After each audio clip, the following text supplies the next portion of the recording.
Hello everyone and welcome to another episode of God Bless Manchester United. You know what I mean? God Bless loves Man United. And on this episode of God Bless loves Manchester United, it is the review of the game Manchester United played against Manchester City at Wembley in London. Please don't forget to follow this podcast and tell a friend to tell a friend as well. And on YouTube, like, comment, and subscribe to my YouTube channel. God Bless loves Manchester United. Alright. Manchester United had to face Manchester City for the FA Community Shield. And this competition, as I said in the preview of the game, is a competition that involves winners of the FA Cup and the Premier League.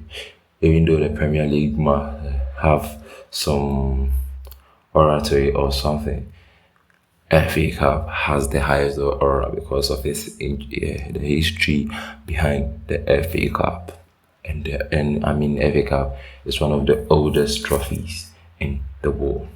So I really rate the FA Cup, and I was really excited when Manchester United won it against Manchester City in May.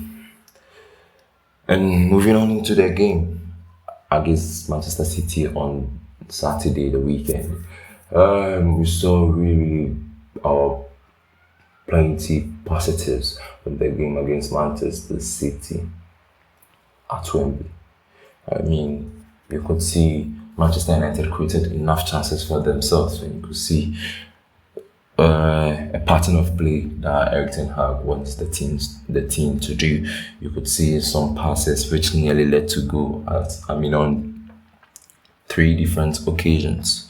We are trying our best and we'll surely reach there.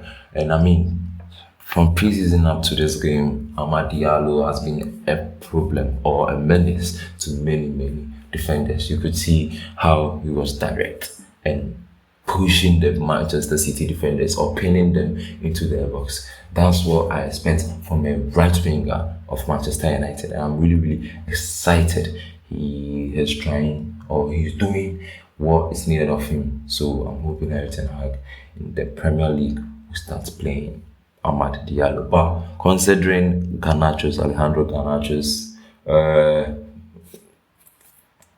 stint in the last minutes of the game, he just came in and then showed he has arrived. You get what I mean? He has arrived. He got the ball, drifted the ball into the not even the box, almost into the box and strike it with his wicker foot. That's what I love about players I love about football players. Whenever they use their wicker foot, I get too excited because football is a matter of moment, and if you don't use or utilize the moment, that's it. You won't get that opportunity again. So I was really excited when Garnacho knocked the ball with his wicker foot into the bottom corner of the Manchester City goal.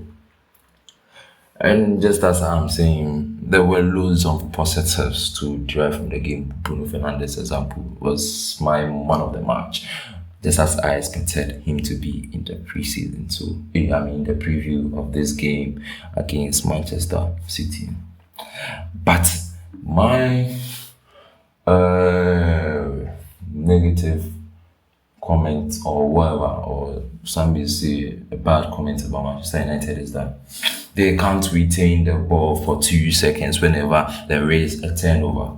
Because when Manchester City had the ball, they tried pinning us into our own box, and then we got the ball from them. We make good tackles and take the ball from them. Whenever we take the ball from them, instead of us playing good football, we decide to play nonsense, or within 2 seconds we give the ball back to them, and that was really disappointing because I wanted us to go 2-2 against Manchester City, and Manchester City is one of the teams that are really consistent with their style of play. In terms of possession. So if you are able to match 2-2 with them in terms of possession, it means you've thrown them off the game, just as Arsenal did in the in the 2 games against Manchester City in the Premier League. So I'm hoping Eric Ten Hag will get his philosophy right, bringing in players like Matthias De Ligt and Mazraoui. Officially, I have no confidence in.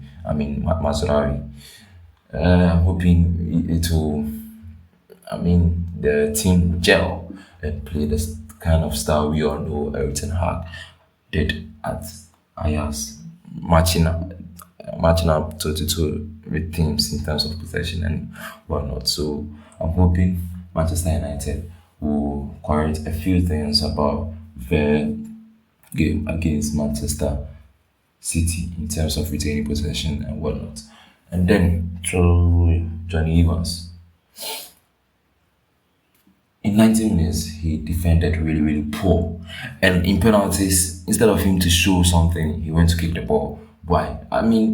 Let's forget about Jadon Sancho. Jadon Sancho I don't know. The last time he played a penalty kick at Wembley, we knew what happened. So, I don't know what to say about Jadon Sancho. But Johnny Evans, as an experienced player like you should have allowed the younger players play.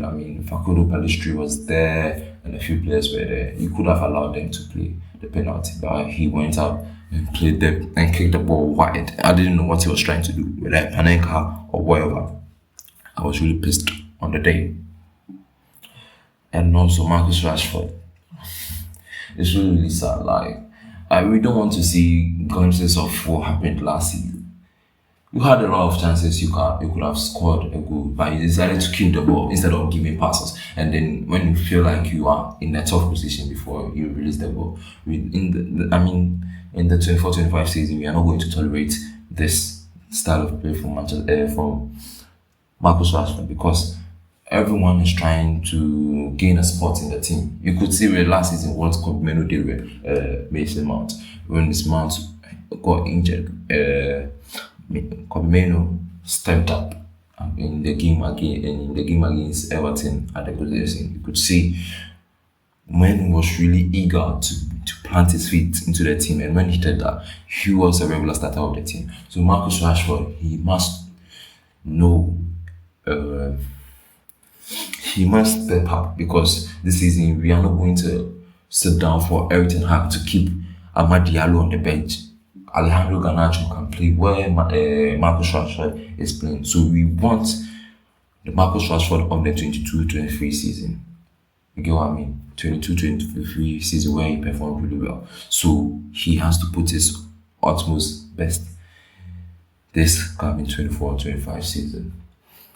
This is another episode of Blitz Man United, where I talk about the review of the game Manchester United played against Manchester City at Wembley in London. Please don't forget to follow this podcast and tell a friend as well. And on YouTube, follow me at Kabibly Loves Manchester United.